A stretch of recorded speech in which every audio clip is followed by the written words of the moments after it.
Death and rebirth. What did the Buddha teach about the cycle of rebirth?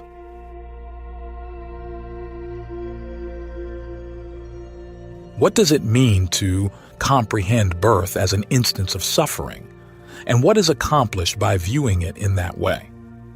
The Buddha often compared all suffering to the acts of clinging and feeding, acts inherently stressful not only for those clung to and fed upon, but also for those who, through the disease of hunger, Dhammapada 203, keep needing to cling and feed.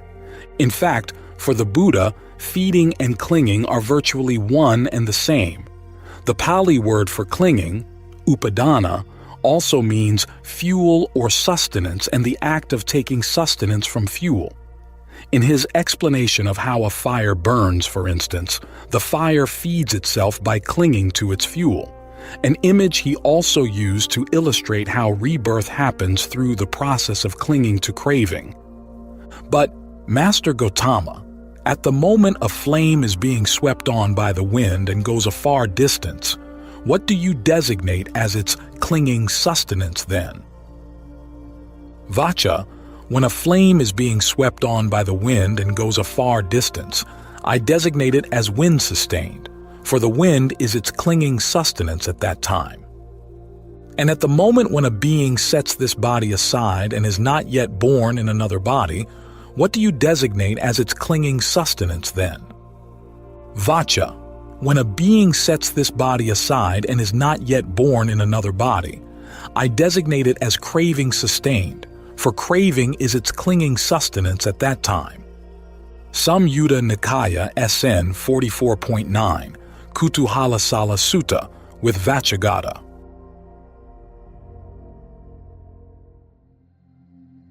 What is a being in Buddha's teachings on rebirth? By introducing a being into this passage, the Buddha might be suspected of introducing a what into his discussion of birth. And this is not the only place where he talks about a being to be born in this context. Monks, the descent of the embryo occurs with the union of three things. There is the case where there is no union of the mother and father, the mother is not in her season, and a gandhava, the being to be born, is not present, nor is there a descent of an embryo. There is the case where there is a union of the mother and father, and the mother is in her season, but a gandhava is not present, nor is there a descent of an embryo. But when there is a union of the mother and father, the mother is in her season and a gandhava is present. Then with this union of three things, the descent of the embryo occurs. MN 38. However, on the level of dependent co-arising, the Buddha did not treat the concept of a being as a what. His definition of a being shows that he recommended that it too be regarded as a process. As he was sitting there, Venerada said to the Blessed One, "A being, Lord, a being," it said. To what extent is one said to be a being? Any desire, passion, delight, or craving for form, radha. When one is caught up, sada there, tied up, visada there, one is said to be a being sada. Any desire, passion, delight, or craving for feeling, perception, fabrications. Any desire, passion, delight, or craving for consciousness, radha. When one is caught up there, tied up there, one is said to be a being. SN 23.2. So the Buddha advocated viewing a being simply as a process of attachment to desire, passion, delight, and craving. A being in this sense can take birth, die, and be reborn many times in the course of a day, as attachment develops for one desire, ends and then develops for another one, to say nothing of how often it occurs during the lifetime of a physical body.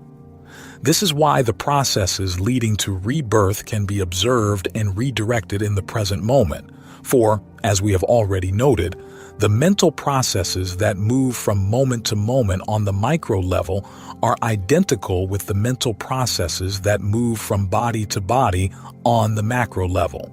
Once born on either the micro or the macro level, the being process is maintained by the four nutriments of consciousness: physical food, sensory contact, sensory consciousness, and the intentions of the mind.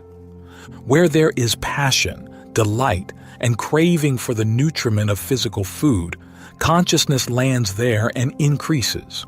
Where consciousness lands and increases, there is the alighting of name and form.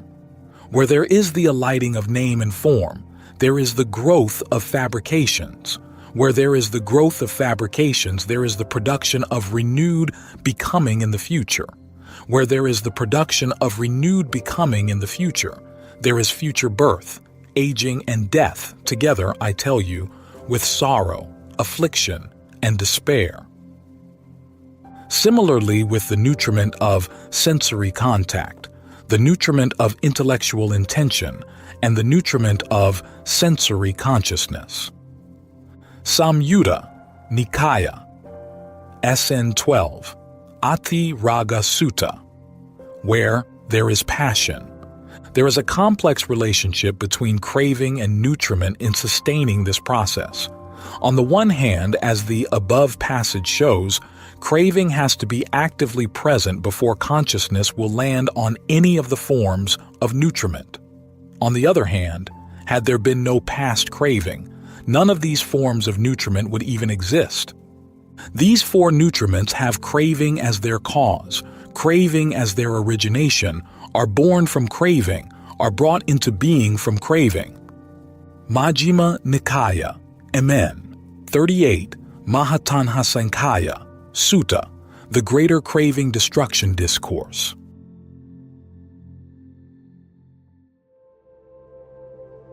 What role does name and form play in the cycle of birth and death?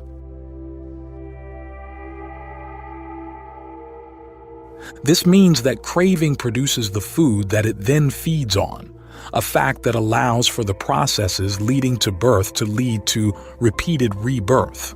The role of craving here is closely connected with that of consciousness, which, like craving, produces the food on which it feeds. Because these processes are self-sustaining, any attempt to map them has to be complex. One of the primary complaints about dependent co-arising is that it is overwhelmingly complicated. This, however, is like complaining about the complexity of a city map that shows all the streets. You put up with the complexity so that you can find precisely the street you want. In the same way, once you accept the fact that the processes leading to suffering are complex, you appreciate the usefulness of the maps provided by dependent co-arising. They point out precisely where in the processes you can make a difference, so that causal patterns can be directed away from suffering and toward its end. We can see this clearly in the way the two prime models of dependent co-arising depict the self-sustaining pattern by which consciousness produces the food on which consciousness can then continue to feed. This pattern is most obvious in the model that traces the causes of birth back to a mutual causality between consciousness on the one hand and name and form, the mental and physical dimensions of experience, on the other. From consciousness as a requisite condition comes name and form, thus it has been said, and this is the way to understand how, from consciousness as a requisite condition comes name and form. If consciousness were not to descend into the mother's womb, would name and form, the mind and body of the fetus, take shape in the womb? No, Lord. If, after descending into the womb, consciousness were to depart, would name and form be produced for this world? No, Lord. If the consciousness of the young boy or girl were to be cut off, would name and form ripen, grow, and reach maturity? No, Lord. Thus, this is a cause, this is a reason, this is an origination, this is a requisite condition for name and form, that is, consciousness. Digha Nikaya 15, Maha Nidana Sutta, the Great Causes Discourse. In playing a part in the process of birth and growth, consciousness also depends on the phenomena it sustains. If consciousness were not to gain a foothold in name and form, would a coming into play of the origination of birth, aging, death, and stress in the future be discerned? No, Lord. Thus, this is a cause, this is a reason, this is an origination, this is a requisite condition for consciousness, that is, name and form. Digha Nikaya 15. Maha Nidana Sutta, the Great Causes Discourse. In this way, consciousness directly feeds the factors that it, in turn, feeds upon. So this model for mapping dependent co-arising focuses on one place to break the sequence, the mutual dependence between consciousness and name and form. Vinsariputta. It's as if two sheaves of reeds were to stand leaning against one another. In the same way, from name and form as a requisite condition comes consciousness. From consciousness as a requisite condition comes name and form. If one were to pull away one of those sheaves of reeds, the other would fall. If one were to pull away the other, the first one would fall. In the same way, from the cessation of name and form comes the cessation of consciousness. From the cessation of consciousness comes the cessation of name and form. Samyutta Nikaya, SN 12.67, Nalakalapio Sutta, Sheaves of Reeds. What role does consciousness play in the cycle of rebirth?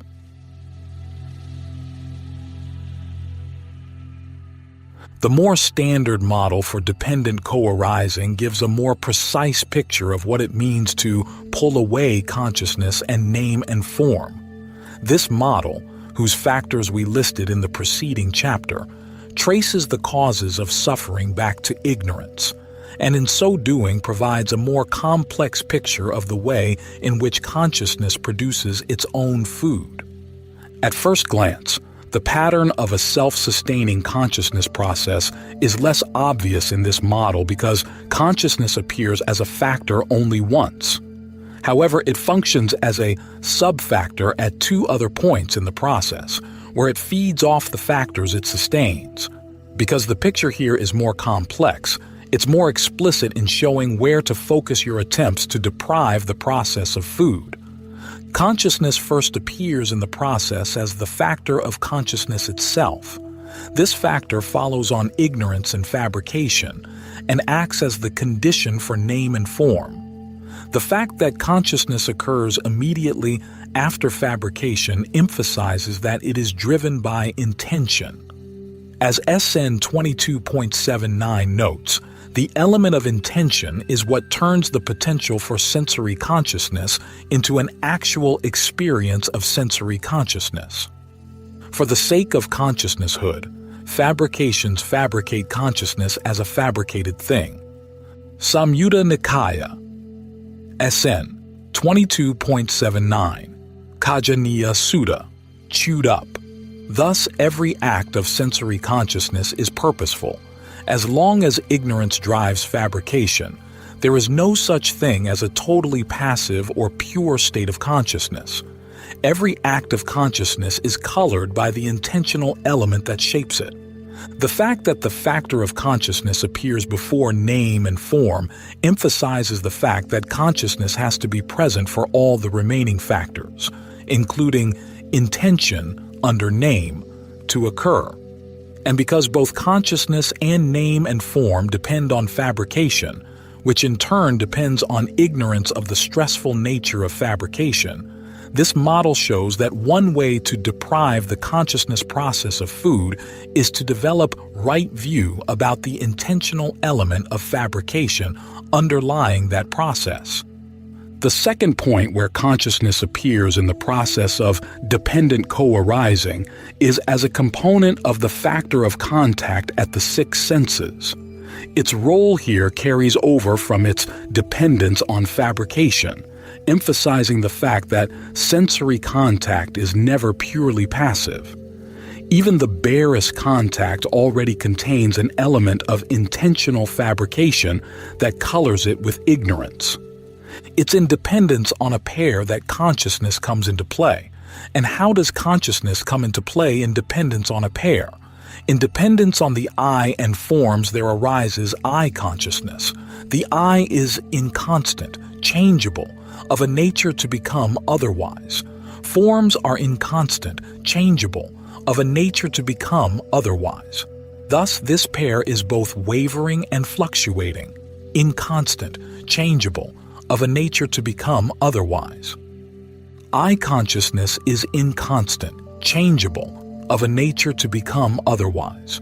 Whatever is the cause, the requisite condition for the arising of I consciousness that is inconstant, changeable, of a nature to become otherwise. Having arisen in dependence on an inconstant factor, how could I consciousness be constant? The coming together, the meeting, the convergence of these three phenomena is eye contact.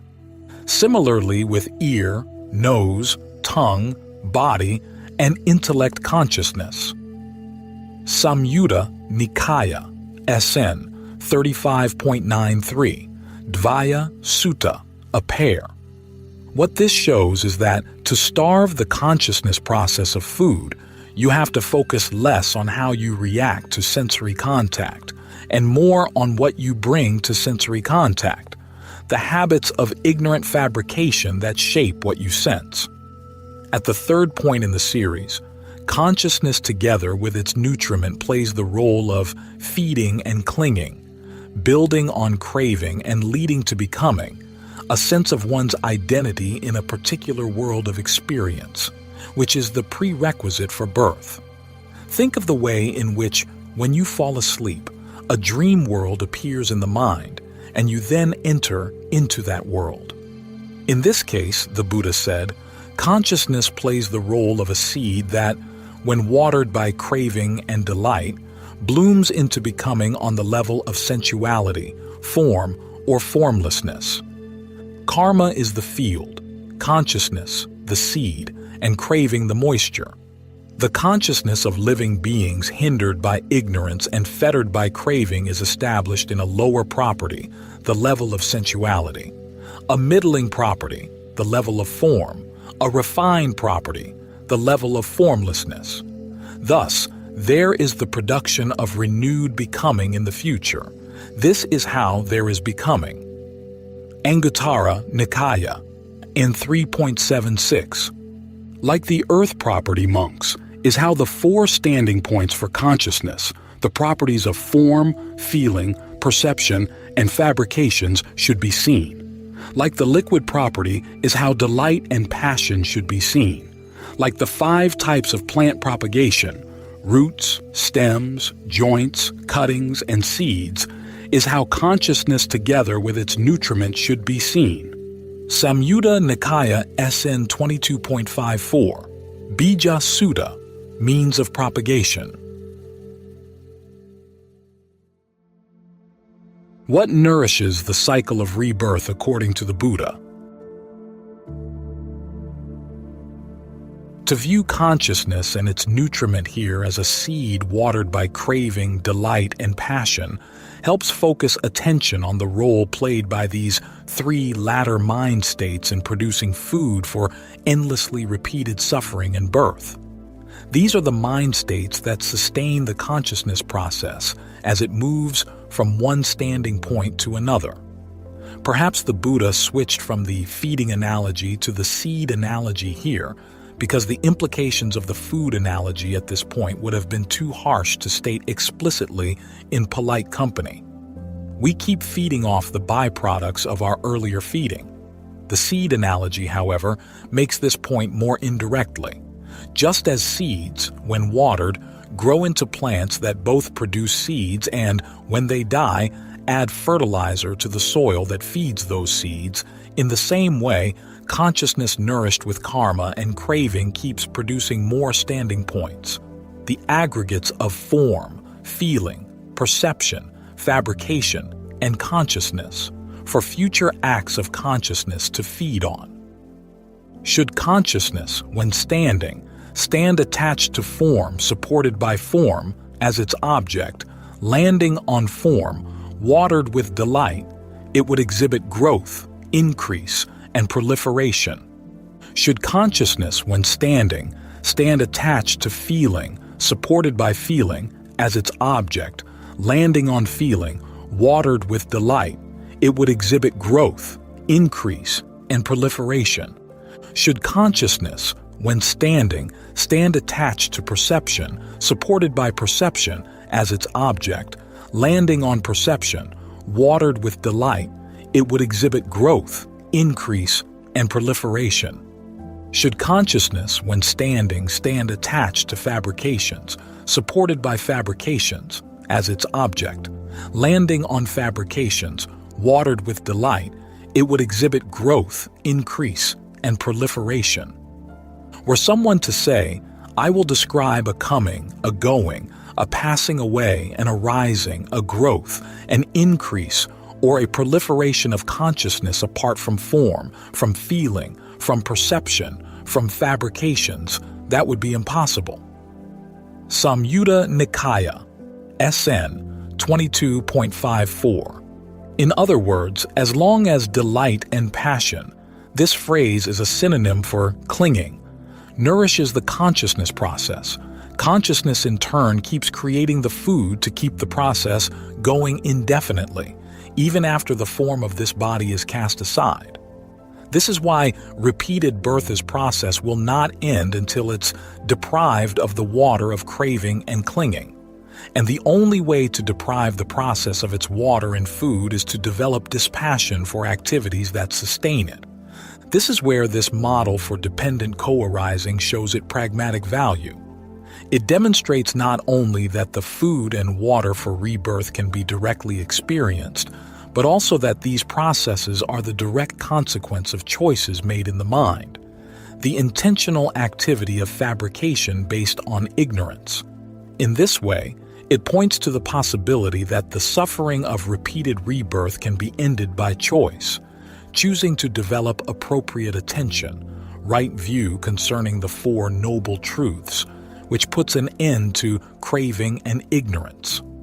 That way, instead of getting entangled in trying to destroy the conditions of birth, which would lead to taking on a destroyer identity, which would merely continue the process of becoming, you choose simply to starve the process of its sustenance, allowing it to end on its own. That choice is where the path, the Fourth Noble Truth, begins.